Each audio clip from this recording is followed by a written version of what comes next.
Comme plusieurs adolescents, j'ai été curieux et j'ai expérimenté la consommation de drogue de façon récréative. Mes premiers symptômes sont apparus vers l'âge de mes 18 ans.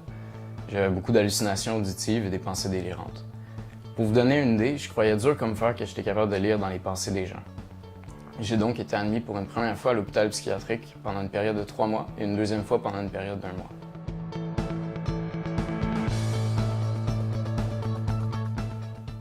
Donc j'ai essayé plusieurs traitements avant de trouver le médicament qui répondait bien.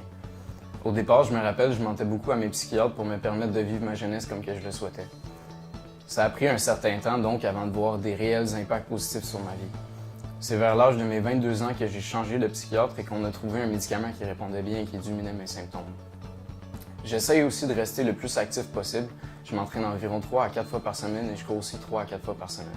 Mais ma maladie a aussi affecté positivement ma vie. Elle m'a permis de cesser toute consommation de drogue et d'alcool et elle a aussi réorienté mon choix de carrière vers un domaine qui me passionne, soit celui d'aider des gens dans le besoin.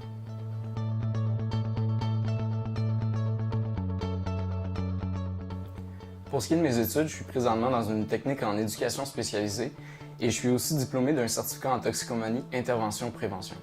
Plus précisément, dans ce certificat-là, on apprend tout ce qu'il y a à savoir par rapport à l'abus de consommation d'alcool, de drogue ou les jeux d'hasard. Et aussi, on améliore nos compétences à ce qui a trait à l'intervention auprès des personnes qui ont une dépendance. Pour ce qui est de ma vie professionnelle, je travaille présentement comme accompagnateur dans un service de loisirs offert aux personnes qui ont une déficience intellectuelle et un trouble du spectre de l'autisme. Et je travaille aussi comme préposé à la maintenance chez Ebex Maintenance.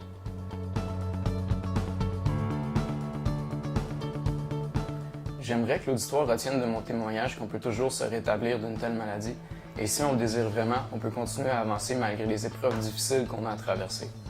J'aimerais aussi que l'auditoire en apprenne plus sur ce qu'est les troubles de santé mentale et aussi qu'elle les perçoive au même niveau que toute autre maladie. La schizophrénie touche généralement les jeunes au début de leur vie active, soit à la fin de l'adolescence ou à l'entrée dans la vie adulte de 15 à 30 ans. La schizophrénie peut toucher n'importe qui, indépendamment de son intelligence, de sa classe sociale ou de son revenu.